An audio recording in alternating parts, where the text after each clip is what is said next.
Next up, we have Garrett Johnson. He's a co-founder of the Lincoln Network, which is focused on bringing civic organizations and government institutions into the 21st century. He's here to talk about Deployed, which is their initiative to empower freedom-focused organizations by helping them utilize technology and improve processes and messaging. They are also a partner of Bold, and we enjoy working with Lincoln. Welcome. Hi. Hey, good morning. How are you guys? Good Great. morning. How are you doing? I'm doing good, thank you. So tell us about Deployed and about the Lincoln Network. Yeah, so Lincoln Network was started about 4 years ago. I moved out from Washington, D.C. to Silicon Valley when I started a company. And so I had a policy background, but was working in tech, and so wanted to meet other people who fit that background, that criteria. So we started to put on happy hours, and people wanted to get more involved, and so those happy hours. Everyone is always interested in a happy hour. When you mix a little alcohol that's all you into need to it, say. then that's an easy way to get people out. But as soon as we got done with the happy hours, people were asking what's next. So that turned into hackathons, into policy-focused conversations. So we bring technology entrepreneurs, investors, and influencers in tech together with policymakers and lawmakers, both in Washington, D.C. and around the country. And we talk about how we can improve our economy. We know that tech is now impacting every economy, every industry.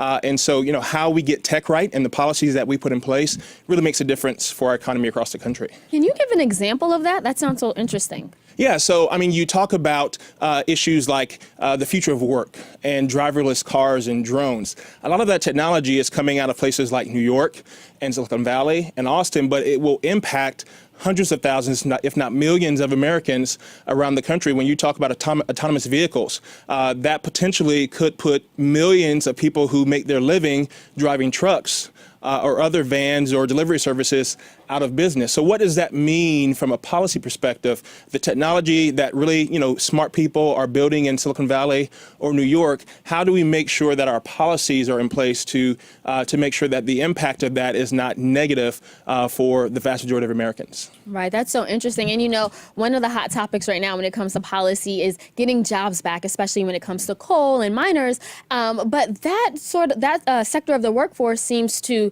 no longer be existing or dwindling down. But it seems like our president keeps saying he's going to bring that back. What advice would you share to policymakers who are really focusing on trying to bring coal back? Well, that's one of the focus that we have with Deploy is how do we connect really smart people in technology with policymakers to help solve a problem. That can be taking them from a technology problem to a solution. How do they improve their internal communication, external communication? How do they deliver information to their citizenry? But it can also be focused on policy discussions. Bringing antiquated old industries back is probably not going to happen. So it's trying to think about, what are the new industries that potentially can replace coal? Taking people who are hardworking, who are intelligent, who have all the capacity in the world to live very productive lives, but perhaps they need a new skill set.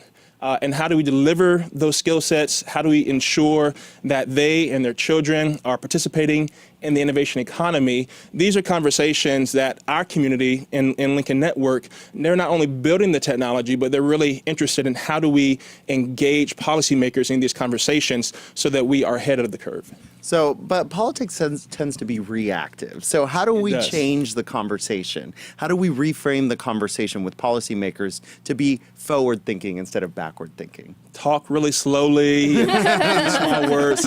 No, seriously. That's a problem on both sides. That's the solution. It is. It's just politics seems to be the last thing that changes. It is. Government is built to be slow and inefficient.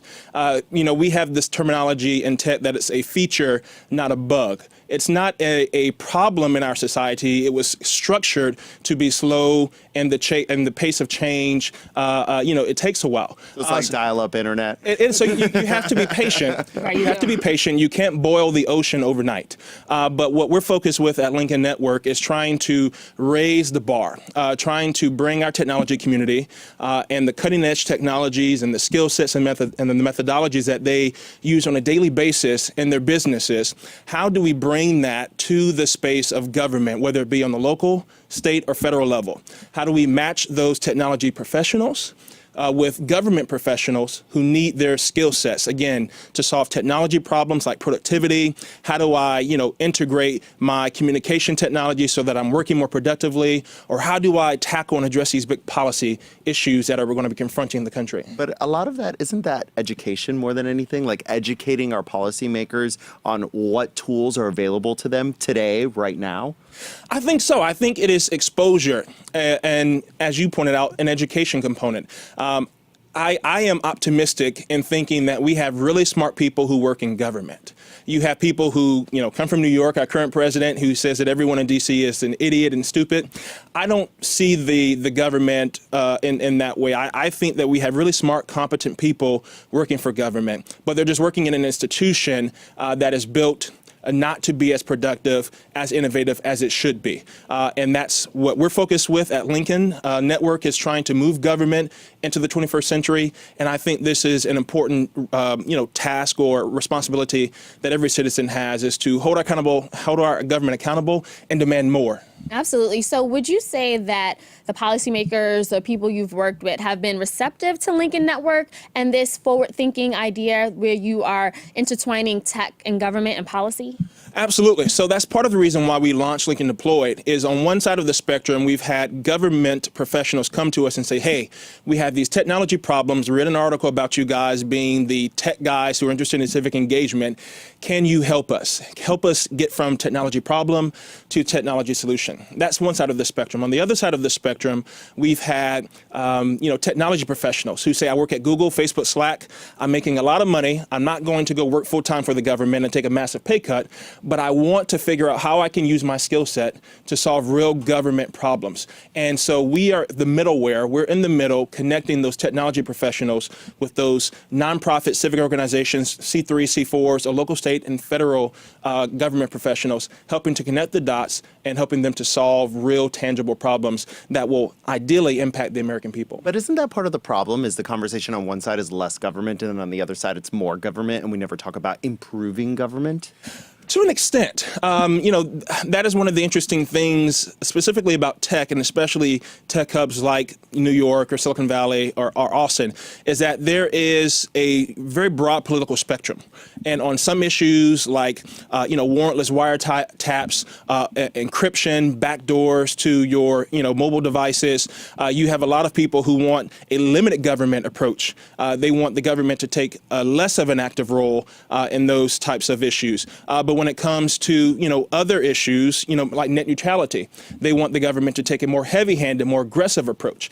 So there is a nimbleness, a fluidity to how people in tech see government. So it's not necessarily a fixation on the political spectrum, but really they take it issue by issue. So I think that provides an opportunity to find common ground on issues that otherwise there would not be. Okay. Well, Garrett, thank you so much for joining us. That's excellent. Thank you so much. Absolutely.